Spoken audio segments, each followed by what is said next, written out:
Hello students, welcome back to the channel Educational Galaxy. हम कर रहे हैं क्लास 9th मैथ्स का chapter number 8 that is quadrilaterals. इससे लास्ट वीडियोस में हमने थ्योरम 8.1 से 8.8 तक डिस्कस की थी और एक्सरसाइज 8.1 के हर एक क्वेश्चन को डिस्कस किया था, जिन सभी का लिंक डिस्क्रिप्शन में अवेलेबल है। आज हम थ्योरम 8.9 को डिस्कस करेंगे, जो कहती है the line segment joining the mid points of two sides of a triangle is parallel to the third side. Means किसी भी ट्रायंगल में जो तीन साइड्स होती है, उन तीनों साइड्स में से किन्हीं दो साइड्स के मिड पॉइंट्स को ज्वाइन करके हम जो लाइन बनाएंगे वो थर्ड वाली साइड के पैरेलल होगी। तो सबसे पहले हम इसमें डायग्राम बना लेते हैं, गिवन टू प्रूव लिख लेते हैं, फिर देखते हैं हम इसे कैसे प्रूफ कर सकते हैं।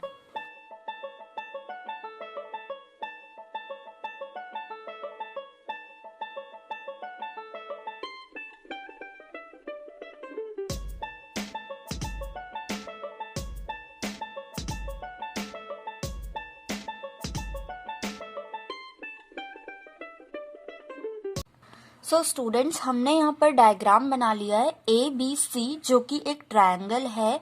ई ए बी लाइन का मिड पॉइंट है and F A C line का मिड पॉइंट है। इन दोनों मिड पॉइंट्स को हमने ज्वाइन कर लिया, हमारे पास एक लाइन आ गई ई एफ। अब हमें ये प्रूफ करना है जो ई एफ लाइन है वो बी सी के पैरेलल है, और सेम चीजें हमने गिवन में लिख दी। A B C is a triangle, then A E B E के इक्वल है। ए ई इतनी साइड इस वाली साइड की इक्वल होगी, क्योंकि ई मिड पॉइंट है तो इक्वल पार्ट्स में डिवाइड करेगा। एंड ए एफ इक्वल होगा एफ सी के, मीन्स ये वाली साइड इस वाली साइड के इक्वल होगी। देन टू प्रूव हमें प्रूफ क्या करना है, ई एफ पैरेलल आ जाए बी सी के। तो हमें सबसे पहले इसमें छोटी सी कंस्ट्रक्शन करनी पड़ेगी। हमें क्या करना है, सी से हमें एक ऐसी लाइन ड्रॉ करनी है जो कि बी ए के पैरेलल जाए, और ई एफ को हमें एक्सटेंड कर देना है आगे तक, सेम ऐसे जैसे हमने एक्सरसाइज 8.1 के लास्ट क्वेश्चन में किया था। तो हमने सी से एक ऐसी लाइन ड्रॉ की जो कि बी ई के पैरेलल है, मींस बी ए के पैरेलल है, और ई एफ को एक्सटेंड कर दिया आगे तक। नाउ इस पॉइंट को हम नाम दे देते हैं डी। तो हम कंस्ट्रक्शन में कैसे लिख सकते हैं, extend E F to D. E F को हमें एक्सटेंड करना है डी पॉइंट तक, and draw C D parallel to B A. C D को हमें पैरेलल ड्रॉ करना है बी ए के, या बी ई भी हम लिख सकते हैं। तो अब हम कैसे प्रूफ कर सकते हैं ई एफ को बी सी के पैरेलल, या फिर यूं कहें कि हमने ये कंस्ट्रक्शन क्यों की।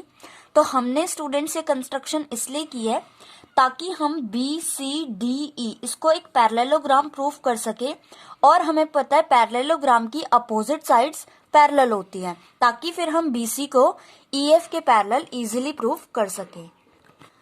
तो हमें पता है हम पैरेललोग्राम किसी भी क्वाड्रिलेटरल को कब प्रूफ कर सकते हैं, जब हम एटलीस्ट उसका वन अपोजिट साइड्स का जो पेयर है उसे इक्वल एंड पैरेलल प्रूफ कर दे।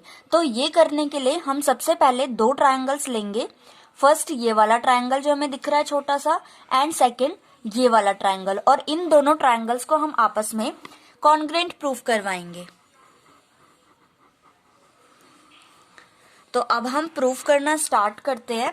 सबसे पहले हम लिखेंगे in triangle A E F and triangle C D F. A E F and C D F triangles में हमें देखना है क्या क्या बातें इक्वल है, क्या क्या चीजें इन दोनों में इक्वल हैं। तो सबसे पहले अगर हम देखें तो ये वाला एंगल इस एंगल के इक्वल होगा, क्योंकि बी ए सी डी के पैरेलल है, और ई डी जो है ये एक ट्रांसवर्सल है। तो हम सिंपली लिख सकते हैं angle A E F equal होगा एंगल सी डी एफ के। यहाँ पर भी ट्रायंगल सी डी एफ है, तो ये दोनों एंगल्स इक्वल आ गए। एंड रीजन लिखेंगे हम B A parallel to C D and E D is a transversal, या फिर हम ऑल्टरनेट इंटीरियर एंगल्स भी लिख सकते हैं। दूसरी बात, angle A F E equal होगा एंगल DFC के, मीन्स ये वाला एंगल इस एंगल के इक्वल होगा, सिंपली वर्टिकली अपोजिट एंगल्स। तो हम लिख सकते हैं एंगल AFE इक्वल होगा एंगल CFD के, वर्टिकली अपोजिट एंगल्स। और थर्ड चीज जो है AF इक्वल है CF के, AF इक्वल है CF के। क्यों इक्वल है ये हमें गिवन दे रखा था, या फिर हम ये भी लिख सकते हैं F is the mid point of AC। तो हमने दोनों ट्रायंगल्स में तीन चीजें इक्वल दिखा दी, देयरफॉर हम लिख सकते हैं ट्रायंगल AEF कॉन्ग्रेंट होगा ट्रायंगल CDF के by AAS, angle side. Now students, क्योंकि ये दोनों ट्रायंगल्स कॉन्ग्रेंट प्रूफ हो चुके हैं, तो अब हम ये लिख सकते हैं कि AE जो साइड है वो CD की इक्वल होगी बाय CPCT। तो हम सिंपली लिख लेते हैं AE जो कि फर्स्ट वाले ट्रायंगल की साइड है एंड CD जो कि सेकंड वाले ट्रायंगल की साइड है, दोनों आपस में इक्वल हैं by CPCT, corresponding parts of congruent triangles. Now students, हमने AE को CD की इक्वल कर दिया और हमें पता है AE साइड BE के भी इक्वल है, जो कि हमें गिवन दे रखा था because E is the mid point of AB। तो हम लिख सकते हैं AE इक्वल है BE के एंड रीजन इज गिवन। तो हमें यहाँ से दो इक्वेशंस मिल गई, इसको फर्स्ट मान लेते हैं एंड इसको सेकंड। इन दोनों इक्वेशंस को अगर हम कंपेयर करें तो AE हट जाएगा और CD इक्वल आ जाएगी साइड BE के।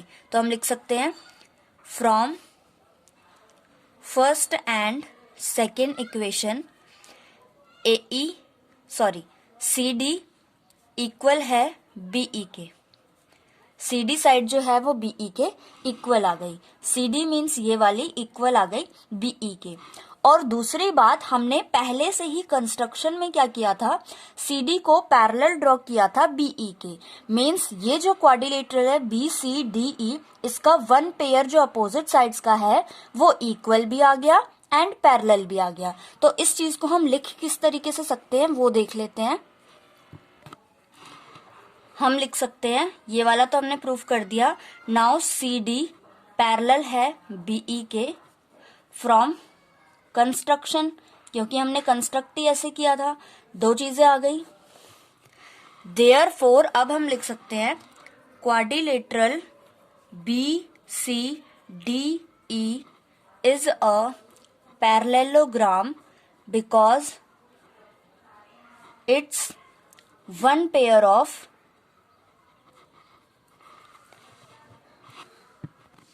opposite sides is equal and parallel।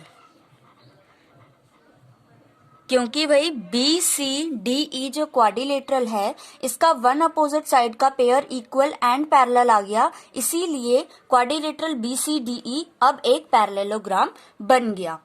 अब क्योंकि ये एक पैरेललोग्राम बन चुका है तो रिमेनिंग पेयर जो है अपोजिट साइड्स का वो भी आपस में पैरेलल होगा। तो अब हम क्या लिख सकते हैं, देयरफॉर BC पैरेलल होगा ED के और BC पैरेलल होगा EF के भी।